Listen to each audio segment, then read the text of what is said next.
Hello class 12, आज लेकर आई हूँ प्रश्न पत्र।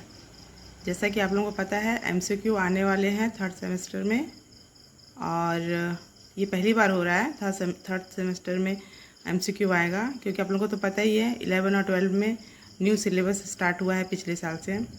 आप लोग ही पहले स्टूडेंट हो तो आप लोगों का आइडिया होना चाहिए कि किस तरह से आने वाले हैं प्रश्न पत्र। तो मैं आप लोगों के लिए लेकर आई हूँ कि आप लोगों को इससे आइडिया हो जाएगा कि प्रश्न पत्र कैसे आएंगे और किस तरह से नंबर रहेंगे उसके, और किस तरह के प्रश्न रहेंगे गद्य से, काव्य से,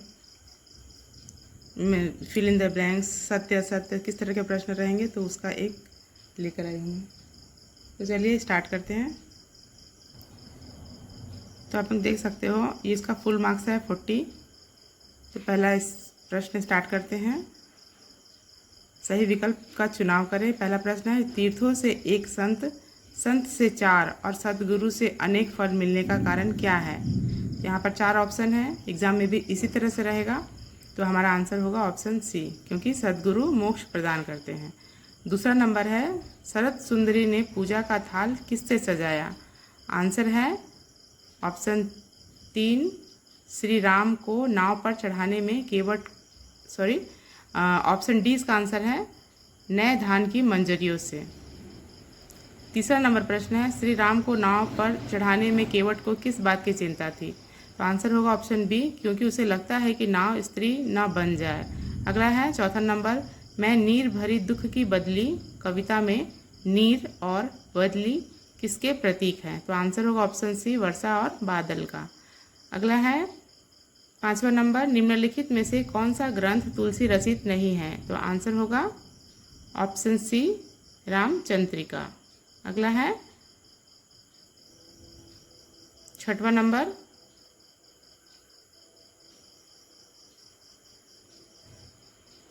प्रकाश काल की दृष्टि से महादेवी की रचनाओं का सही अनुक्रम है। आंसर होगा ऑप्शन सी, निहार, रश्मि, नीरजा, सांध्य गीत। आगे बढ़ते हैं। अगला प्रश्न है, बस के ड्राइवर ने गियर के ऊपर किसकी चूड़ियाँ लटका रखी थी। तो आंसर है ऑप्शन सी, बेटी की। अगला प्रश्न है, कबीर की काव्य भाषा को पंचमेल खिचड़ी क्यों कहा जाता है।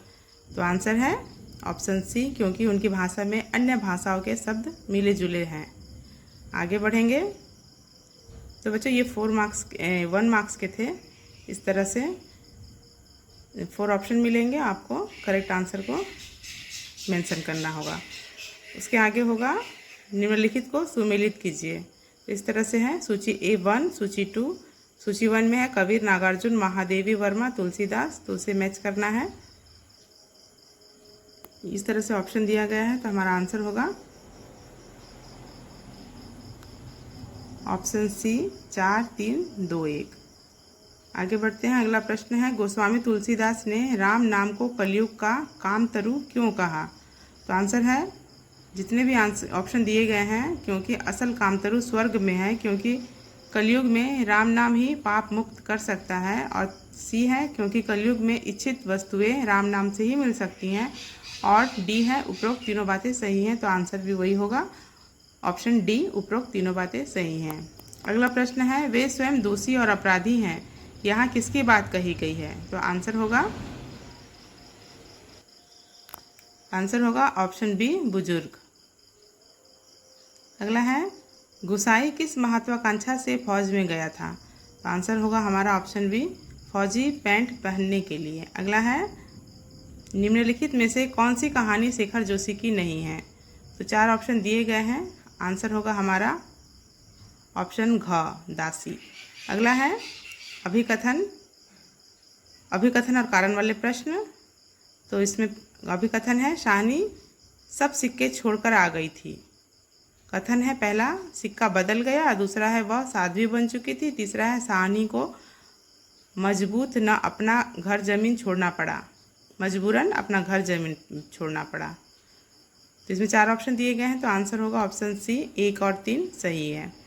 आगे बढ़ते हैं। अगला प्रश्न है, जो छोटी होती है वे वस्तुतः छोटी न होकर अधूरी होती है। प्रस्तुत वक्तव्य लेखक ने किस प्रसंग में लिखा है। तो तो आंसर होगा ऑप्शन डी, अपनी छोटी कविताओं के प्रसंग में। अगला प्रश्न है, ब्रह्मा राक्षस कविता के रचनाकार कौन है? तो आंसर होगा ऑप्शन ए, गजानन माधव मुक्तिबोध। अगला है, पाठ में निहित निम्नलिखित वाक्यों को घटनाक्रम के अनुसार व्यवस्थित कीजिए। तो इसमें घटना 4 घटना दिए गए हैं, उसको व्यवस्थित रूप से लिखना है। जो पहली घटी, उसके बाद जो सेकंड नंबर पर घटी, फिर थर्ड नंबर पर और फिर फोर्थ नंबर पर। तो उस हिसाब से हमारा आंसर मिलेगा ऑप्शन बी में। अगला प्रश्न है, तुम्हारे बाल बच्चे जीते रहे घटवार जी, प्रस्तुत कथन के वक्ता श्रोता कौन है? आंसर होगा ऑप्शन बी, लक्ष्मा और गुसाई। अगला प्रश्न है, एक लंबी कविता का अंत पाठ लेखक के किस रचना संग्रह से ली गई है? तो आंसर है ऑप्शन बी, एक साहित्यिक की डायरी। अगला प्रश्न है, प्रकाशन काल की दृष्टि से मुक्तिबोध की इन रचनाओं का क्रम सुनिश्चित कीजिए।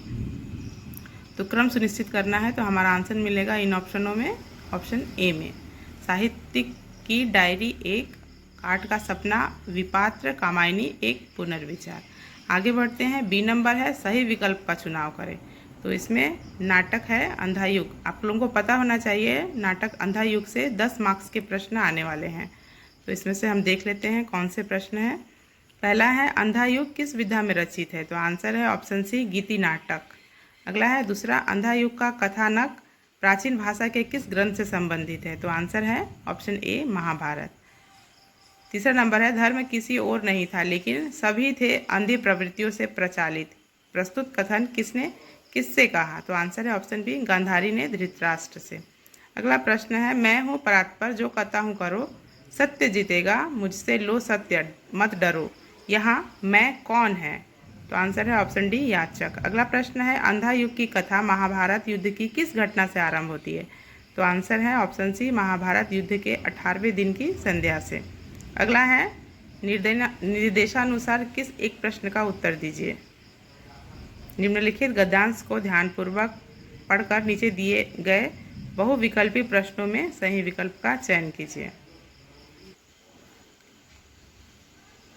मैंने एक विकलांग बालक को पैर से लिखते देखा तो मैं दंग रह गया। भगवान की लीला भी विचित्र है। आत्मविश्वासी और जीवट स्वभाव के विकलांग तो हमें हतप्रद बना देते हैं। समाज में कुछ विकलांग तो अपने हथियार डाल देते हैं तथा दूसरों के प्रति आश्रित रहकर जीवन जीते हैं। कभी वे मंदिर के सामने, कभी स्टेशन के पास या किसी सार्वजनिक स्थान पर मांगने के लिए धरना दिए बैठे रहते हैं। हमें चाहिए कि उन्हें अपने पैरों पर खड़े होने के लिए प्रेरित करें, उन्हें स्वावलंबी बनाने के लिए हर संभव प्रयास करें और उन्हें अच्छा जीवन जीने का मार्ग सुझाएं। तो उपर्युक्त गद्यांश का उचित शीर्षक बताएं। तो आंसर है 4 ऑप्शन में से ऑप्शन सी, स्वावलंबन।